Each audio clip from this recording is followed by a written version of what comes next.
তুফান যে সিনেমাটা আসছে সাকিব খানের, সেই সিনেমাটাকে নিয়ে একটা প্রেস কনফারেন্স হয়েছিল বাংলাদেশে। আমি ধন্যবাদ জানাই আমার দুই বিউটিফুল কো অ্যাক্ট্রেসকে। চমৎকার চমৎকার অভিনয়, নাবিলা এত চমৎকার অ্যাক্টিং করেছে, আমি মাঝে মাঝে মুগ্ধ হয়ে তাকিয়ে রয়েছি।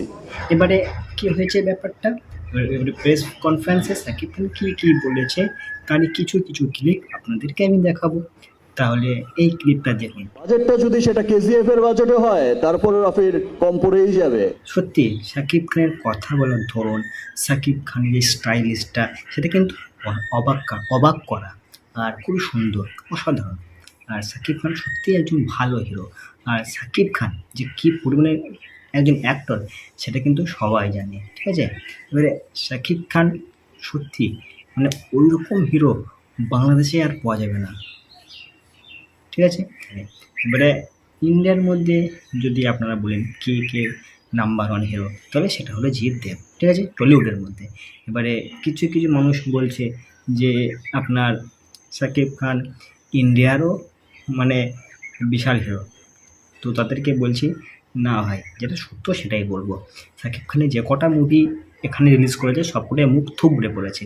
তাহলে কি করে সে ইন্ডিয়ার মধ্যে ভালো হিরো হলো, তাই না? শাকিব খান বাংলাদেশের মধ্যে নাম্বার ওয়ান হিরো, ওইরকম হিরো বাংলাদেশ আর কেউ নাই, ঠিক আছে?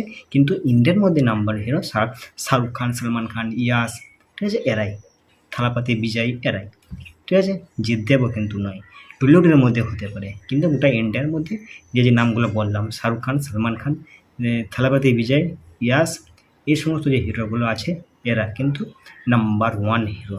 যদি নাম্বার ওয়ান হিরোর কথা বলেন, এবারে জিৎ দেব, এরা হলো টলিউডের মধ্যে, পশ্চিমবঙ্গের মধ্যে নাম্বার ওয়ান হিরো। মানে এদের মতো হিরো পশ্চিমবঙ্গের মধ্যে আর কেউ নাই, ঠিক আছে? ঠিক তেমনি শাকিব খান বাংলাদেশের মধ্যে নাম্বার ওয়ান হিরো, মানে গোটা বাংলাদেশটার মধ্যে নাম্বার ওয়ান হিরো, ঠিক আছে? ওরকম হিরো বাংলাদেশের কেউ নাই। কিন্তু শাকিব খানের কথা যদি বলি, তাহলে ইন্ডিয়ার যদি কথা বলি, মানে শাকিব খান ইন্ডিয়ার মধ্যে কতটা ভালো হিরো আর কি, তো সেটাই বলবো। বাংলাদেশে যেমন ভালো হিরো, ইন্ডিয়ার মধ্যেও ভালো হিরো। এবার অতটা পরিমাণে হয়তো নয়, কিছুটা পরিমাণে হিরো বটে।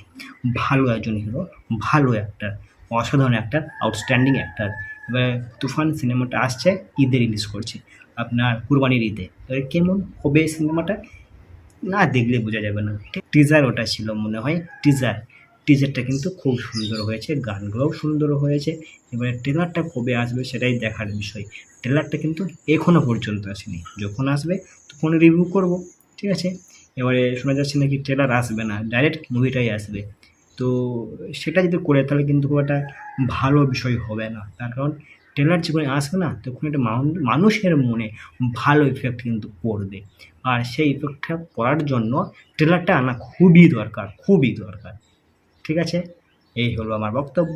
শাকিব খান যে প্রেস কনফারেন্সে যে কথাগুলো বলেছে সেগুলো খুব সুন্দর সুন্দর কথা বলেছে, ভালো কথা বলেছে, ভালো হিরো তো, তো উনি ভালো কথাই বললেন, ঠিক আছে?